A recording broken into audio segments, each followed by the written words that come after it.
Hello students, welcome back to online classes of Shem Star Global School. This is Nabila Fatima and I am here to teach you all social science.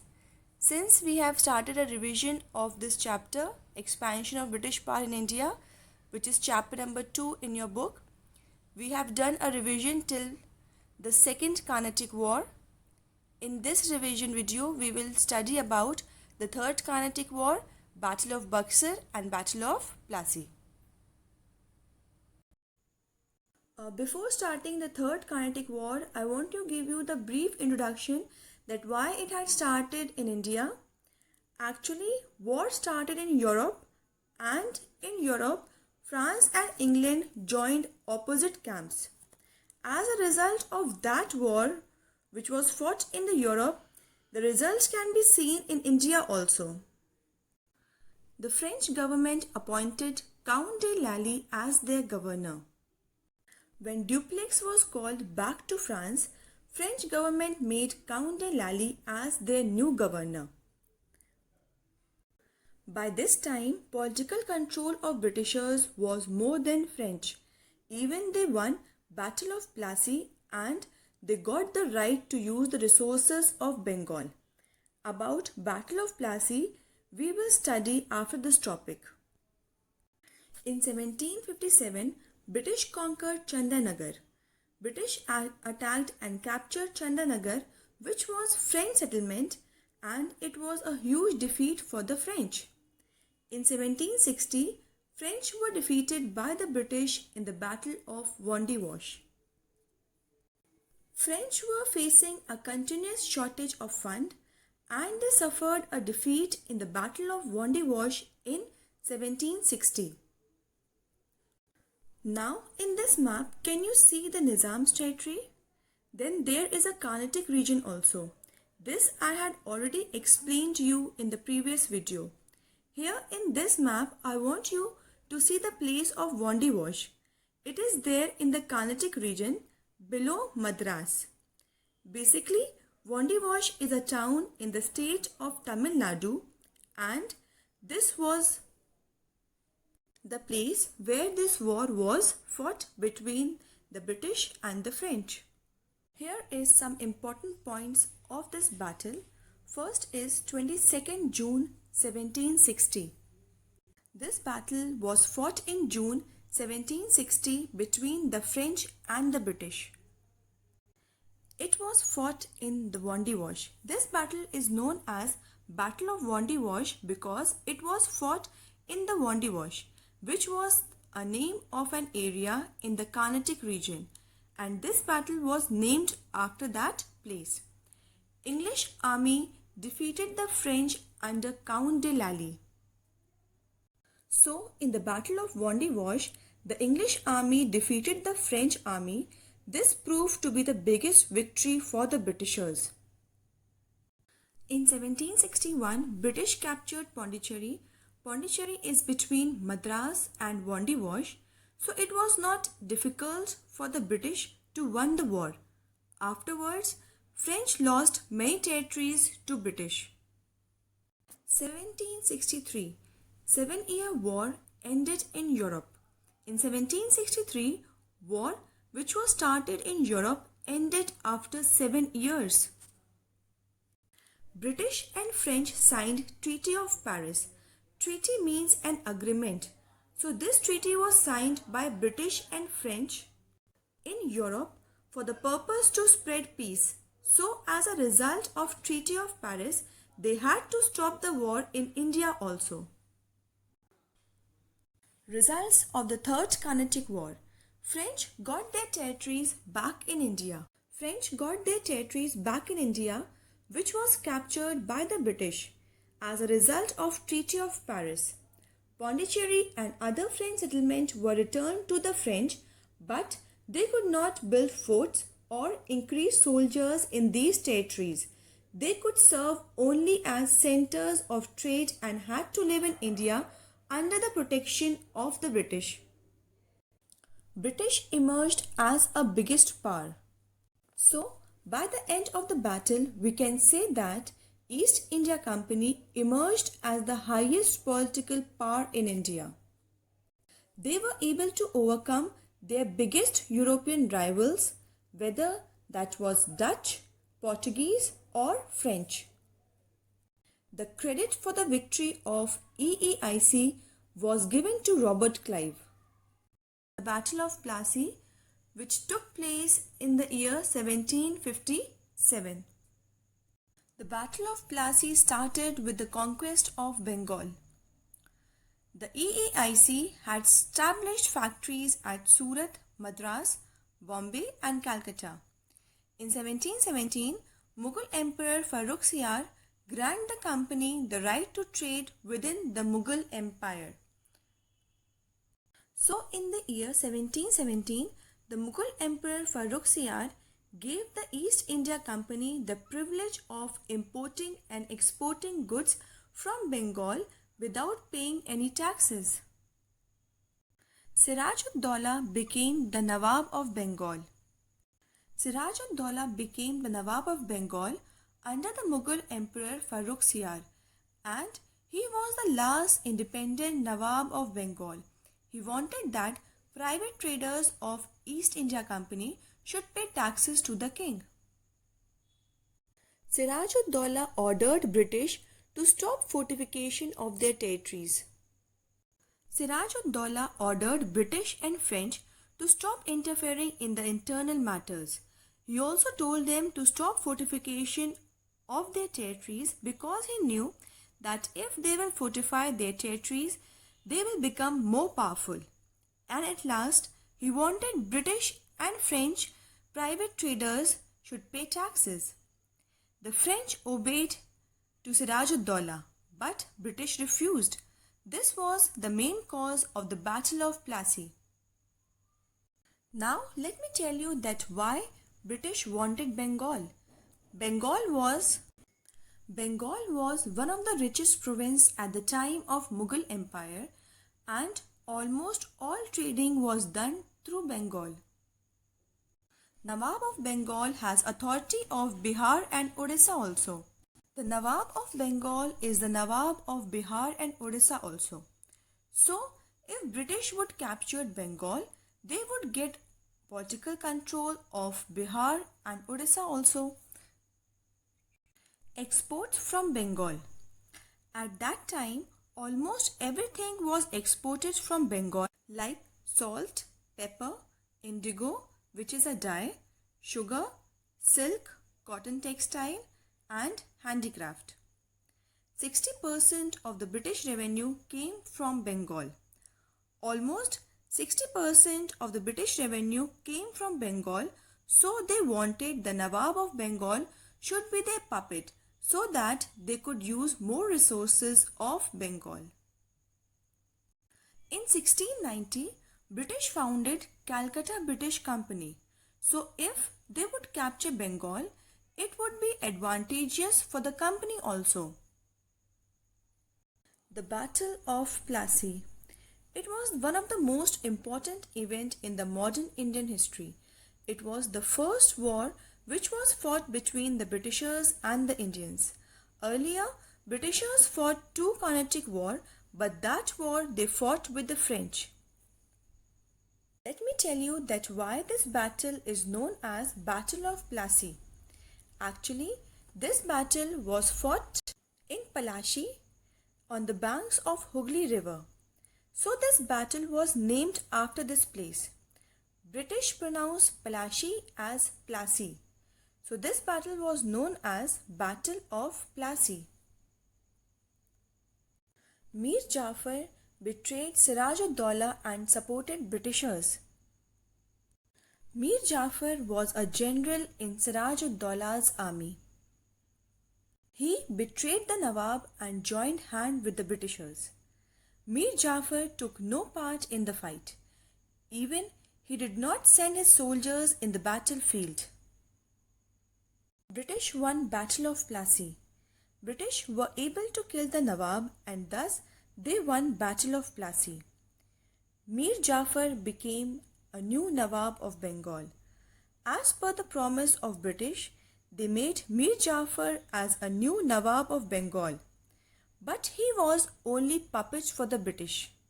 The Nawab gave English a huge war compensation. The company now wanted to use the resources as well as the wealth of Bengal. The Battle of Plassey was a turning point in the Indian history.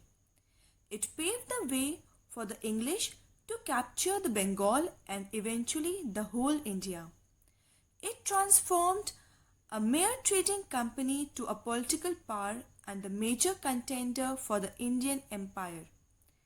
The revenues of Bengal enabled them to organize a strong army. The company no longer wanted to be only trader in India. They wanted to capture the country to use our resources. Now let's study the reasons for the Battle of Buxar. British made Mir Jafar Nawab of Bengal. As per the promise, British made Mir Jafar the new Nawab of Bengal. But he was Nawab only for name and he became puppet for the British. Mir Jafar soon realized that it was impossible for him to fulfill all the demands of the company. And at last, British removed Mir Jafar from the throne. British removed Mir Jafar and made Mir Qasim the new Nawab of Bengal. When Mir Jafar was not able to fulfill the demands of the company, they removed Mir Jafar from the throne and they made Mir Qasim, who was the son-in-law of Mir Jafar, as the new Nawab. Mir Qasim was an efficient ruler. Mir Qasim emerged as a threat to the company. He was an efficient and a strong ruler.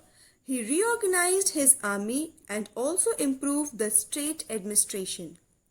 Mir Qasim wanted EEIC to pay tax. Earlier, East India Company was not paying taxes for doing trade in India because of dastak issued to them by Mughal Emperor. Qasim opposed the issue of dastak to East India Company. Dastak was a pass in which English East India Company could trade in India without paying taxes. Afterwards, English East India Company started misusing dastak. They had started giving these dastak to their private traders, and this also was not liked by the Nawab of Bengal, Mir Qasim. Mir Qasim was removed by British due to dastak issue. Nawab wanted English East India Company to pay taxes, but the British refused to pay taxes. Frustrated at this, Mir Qasim abolished the taxes for the local Indian traders also. Now, Indian merchants could also enjoy concession, but the East India Company cannot tolerate this, and they removed Mir Qasim from the position of the Nawab and made Mir Jafar again the Nawab of Bengal. The Battle of Buxar, and it was fought in the year 1764. This battle is known as Battle of Buxar because it was fought at Buxar, which was a small fortified town of the British in Bihar, and it is located in the banks of river Ganga. So this battle is named after this place only. Now let's study about the Battle of Buxar. Mir Qasim went to Awadh. When Mir Qasim was removed from the position of Nawab, he went to Awadh, which was a neighboring state, and he took a shelter in Awadh. Here is a map of India, and in this map you can see that Bengal and Awadh is a neighboring state. Bengal was the first state which was captured by the British. When Mir Qasim was removed from the position, he went to Awadh and took shelter in Awadh, and the Nawab of Awadh at that time was Shuja-ud-Daula. Mir Qasim joined hands with Nawab of Awadh, Shuja-ud-Daula, and Mughal Emperor Shah Alam II. Mir Qasim Shuja-ud-Daula combined their forces with the Mughal Emperor Shah Alam II and they fought against the British in the Battle of Buxar in the year 1764. But British won the war.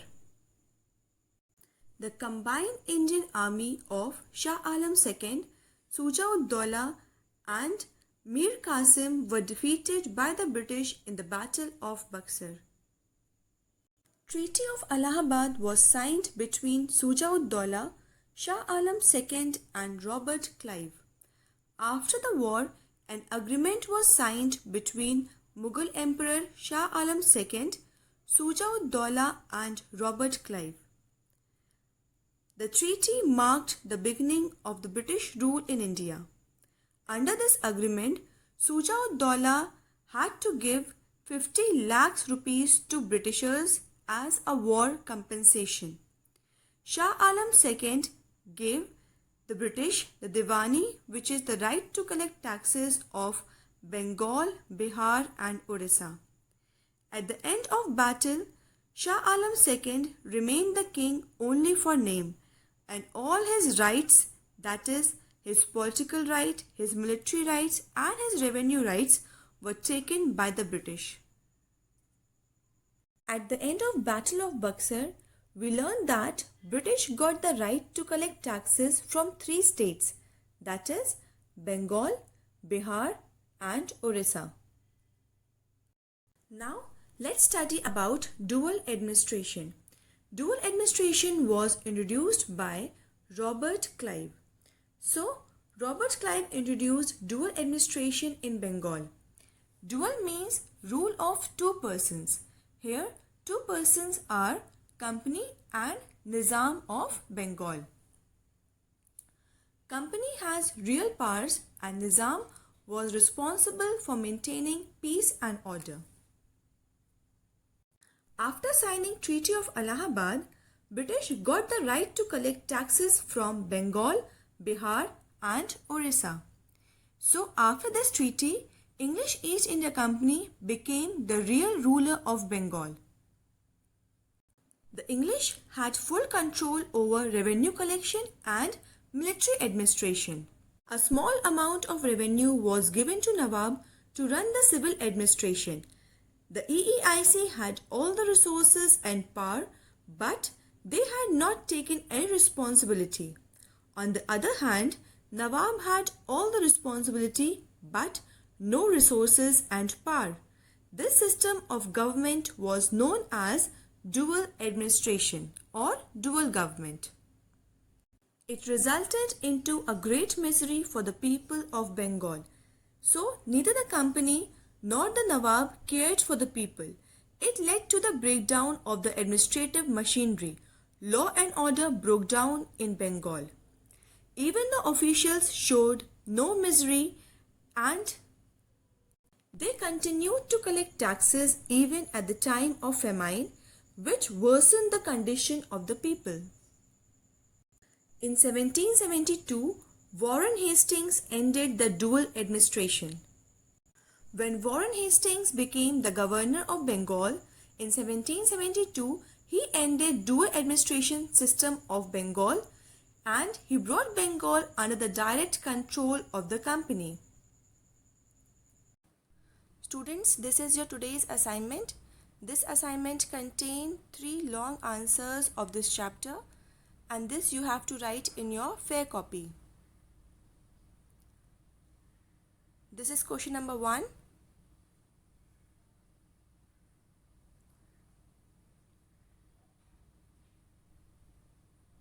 Question number 2.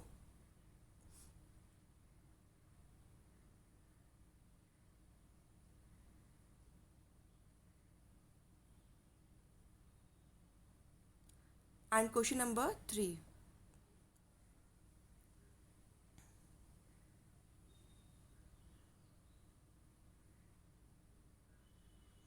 Pause the video, write the answers carefully in your fair copy and send me in the form of PDF in Google Classroom.